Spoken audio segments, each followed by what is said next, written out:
నీటి వసతి ఉన్న రైతాంగం రబీ పంటగా నువ్వు సాగు చేపట్టి మంచి ఫలితాలు సాధించవచ్చు. ఈ కాలంలో సమస్యలు తక్కువగా ఉండి దిగుబడులు ఆశాజనకంగా ఉంటాయి. అయితే రైతు విత్తన ఎంపికతో పాటు సరైన సమయంలో విత్తడం, సమయానుకూలంగా చేపట్టే యాజమాన్యం, సస్యరక్షణ పద్ధతులపైనే నువ్వు దిగుబడి ఆధారపడి ఉంటుంది. రబీ నువ్వు సాగులో రైతాంగం పాటించాల్సిన మెలకువల గురించి తెలియజేస్తున్నారు శ్రీకాకుళం జిల్లా ఏరువాక కేంద్రం శాస్త్రవేత్త పి వెంకటరావు.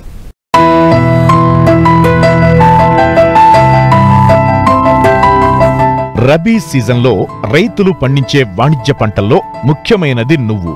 ఆదాయం కూడా బాగుండడంతో ఏటేటా ఈ పంట సాగు గణనీయంగా పెరుగుతోంది.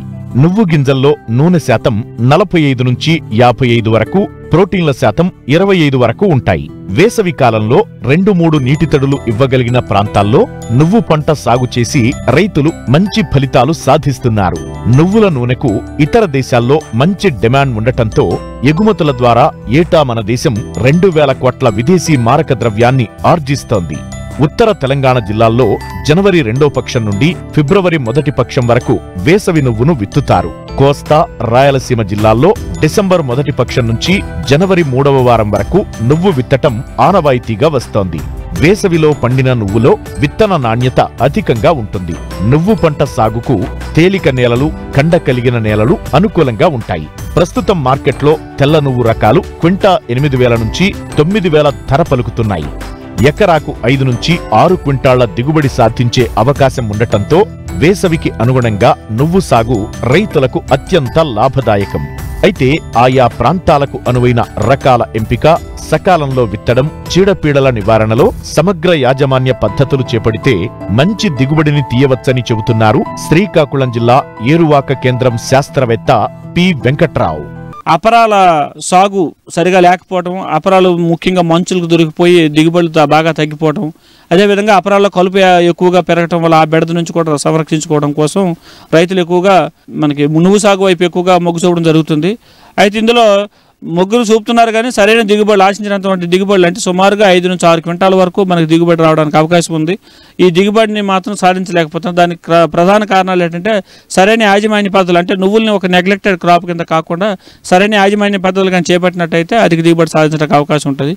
ముఖ్యంగా రకాల ఎంపిక వచ్చేసరికి మనకి ఉత్తర కోస్తా ప్రాంతంలోనే యలమంచిలో వ్యవసాయ పరిశోధన స్థానం నువ్వుల మీద ఎక్కువగా ఉంది కాబట్టి అక్కడ నుంచి రిలీజ్ అయినటువంటి రకాలు ఇప్పుడు మాధవి కానీ లేదా YLM 11 కానీ YLM 17 కానీ, అంటే 11కి వరహ అని పేరు పెట్టారు, అదే 17కి గౌతమ్ అనే పేరుతో రిలీజ్ అయింది. అదేవిధంగా YLM 66 అంటే శారద అనే రకంతో రిలీజ్ అయింది. ఈ 3 కూడా మన ప్రాంతానికి బాగా అనుకూలం. ఇవేంటంటే 75 నుంచి 85 రోజుల వరకు పంట కాలం కలిగి ఉంటుంది కాబట్టి ఈ రకాలని మనం పరిస్థితిని బట్టి ఉంచుకోవాలి. అది ముఖ్యంగా ఈ పిల్లోడి అంటే లేట్ అవుతున్న ఆలస్యం అవుతున్న కొలది కూడా శసమం పిల్లోడి అంటే వెర్రి తెగులు ఎక్కువగా ఆశిస్తుంది కాబట్టి దాని నివారణ కోసం YLM 66 అనే రకాన్ని ఎంచుకోవడం చాలా మంచిది. ఈ రకంగా రకాన్ని ఎంచుకున్న తర్వాత అంటే ముఖ్యంగా ఎకరానికి 2.5 కేజీల విత్తనం సరిపోతుంది.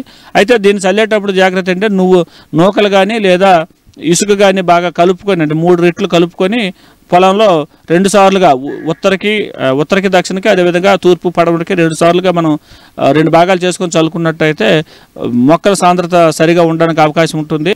అదేవిధంగా నేల తయారు చేసుకున్న రకాన్ని విషయానికి వచ్చేసరికి అంటే 3 నుంచి 4 దుక్కులు బాగా మెత్తగా చేసుకోవాలి. కనీసం రొటావేటర్ ఉంటే 2 దుక్కులైనా మెత్తగా చేసుకుని ఇది వేసుకోవాలి. నువ్వు సాగులో కలుపు నివారణ చాలా ముఖ్యం. కలుపు మొక్కలు ప్రధాన పంట కంటే ఎత్తు పెరగకుండా సకాలంలో నివారణ చర్యలు చేపట్టాలి. నువ్వులు నూనె జాతి పంట కాబట్టి అధికంగా సల్ఫర్ అందే విధంగా చర్యలు తీసుకోవాలి. ఇందుకోసం శాస్త్రవేత్తల సూచనల ప్రకారం సకాలంలో ఎరువుల యాజమాన్యం చేపట్టినట్లయితే మంచి దిగుబడులు పొందవచ్చు. కలుపు యాజమాన్యం విషయానికి వచ్చేసరికి ఏంటంటే విత్తిన వెంటనే 2వ రోజు కానీ ఒక 800 మిల్లీలీటర్లు నుంచి లీటర్ వరకు పెండిమితలు అనేది 200 లీటర్ నీటిలో కలుపుకొని మనం పిచికారీ చేసుకున్నట్టయితే అన్ని రకాల కలుపుని నివారించుకోవచ్చు. గడ్డి జాతిని కూడా 25 నుంచి 30 రోజుల సమయంలో ఈ క్వైజిలపాప్ ఇథాల్ అనే మందు 2 మిల్లీలీటర్ చొప్పున లీటర్ నీటి చొప్పున కలిపి పిచికారీ చేసుకున్నట్టయితే గడ్డి జాతి మాత్రమే నివారించుకోవచ్చు. ఆ విధంగా ఎరువుల విషయానికి వచ్చేసరికి ఏంటంటే నువ్వులు నూనె జాతి పంట కాబట్టి ఎక్కువగా నువ్వులు నూనె అంటే సల్ఫర్ అందేటట్టుగా మనం చూసుకోవాలి. అందుకు DAP బదులుగా సూపర్ ఫాస్ఫేట్ కానీ దుక్కులో వేసుకున్నట్టు సరిపోతుంది. అంటే దీని విషయానికి వచ్చేసరికి 16 కేజీల నత్రజని, 8 కేజీల భాస్వరం, 8 కేజీల పొటాష్ అందే ఎరువులను మనం వేసుకోవాలి. అంటే 8 కేజీలు అంటే మనకు సుమారుగా 20 కేజీలు డిఏపి లేదా 50 కేజీలు సూపర్ ఫాస్ఫేట్ మనకు అవసరపడుతుంది. 50 కేజీలు సూపర్ ఫాస్ఫేట్, అదేవిధంగా 8 కేజీలు నత్రజని ఇచ్చే ఎరువు అంటే సుమారుగా అది కూడా 20 కేజీలు యూరియా, 50 కేజీలు సూపర్ ఫాస్ఫేట్, ఒక 15 కేజీలు పొటాష్ని మొదటి దుక్కిలో వేసుకోవాలి.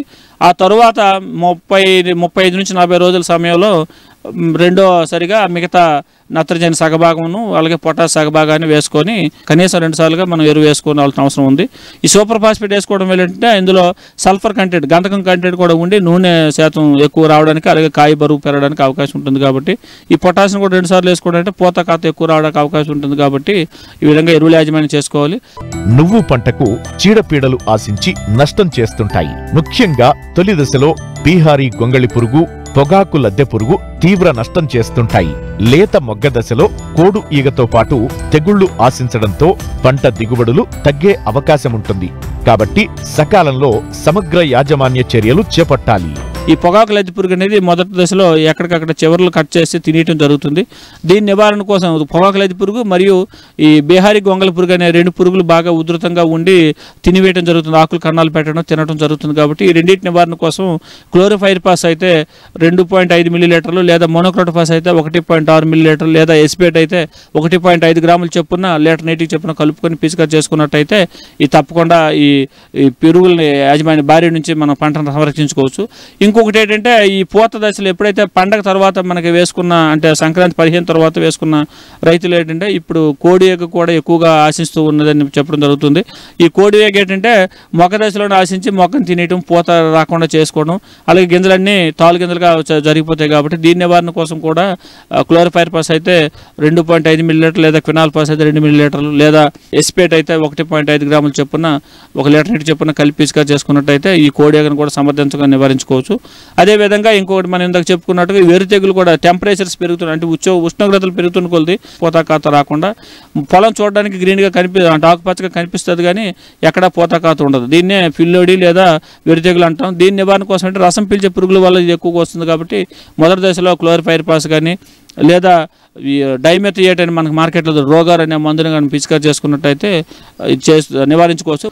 ఆ విధంగా తెగులు విషయానికి వచ్చారంటే కాండం కుళ్ళు, అదే విధంగా ఆకుమచ్చ తెగులు, అలాగే వేరుకుళ్ళు రావడం జరుగుతుంది. మూడింటికి కూడా మనం ఈ కార్బనిజం మ్యాంకోజెబ్ కాంబినేషన్తో మార్కెట్లో సాఫ్ అనే పేరుతో మార్కెట్లో దొరుకుతుంది. ఇదైతే లీటర్ నీటికి 2 గ్రాములు చొప్పున కలిపి పిచికారీ చేసుకున్నట్టయితే ఈ తెగుళ్ళు శిలీంధ్రాల నుంచి బారి నుంచి తెగుళ్ళు కూడా మనం సంరక్షించుకోవడానికి అవకాశం ఉంటుంది. కాబట్టి ఈ విధంగా సమగ్రంగా అంటే ఎప్పుడైతే మనకి ఎక్కడైతే మనం కనీసం 5 నుంచి 10% మొక్కలు మన డ్యామేజ్ అయినట్టు నష్టం కలిగినట్టు ఎక్కడైనా గమనించినట్టయితే ఒక పురుగు మందు ఒక తెగులు మందుని కలుపుకొని మనం పిచికారీ చేసుకున్నట్టయితే సమర్థవంతంగా రెండింటిని నివారించుకోవడానికి అవకాశం ఉంటుంది. కాబట్టి ఇటువంటి జాగ్రత్తలు సరైన యాజమాన్య పద్ధతులు చేపడితే సుమారు కనీసంగా రైతులు 5 నుంచి 6 క్వింటాల వరకు దిగుబడి సాధించవచ్చు. కొందరు రైతులు ఎక్కడైతే కొద్ది సారవంతమైన భూములు ఉన్నాయో నీటి యాజమాన్యం చేస్తున్నారో వారికి సుమారుగా 10 క్వింటాలు కూడా దిగుబడి వచ్చే అవకాశం ఉంది. కాబట్టి రైతులు ఈ సరైన యాజమాన్య పద్ధతులు చేపట్టి అధిక దిగుబడి సాధించి నికర ఆదాయం ఎక్కువగా పొందుతారని కోరుతున్నాం. సాధారణంగా నువ్వులో ఎకరాకు 5 నుంచి 6 క్వింటాల దిగుబడిని పొందవచ్చు.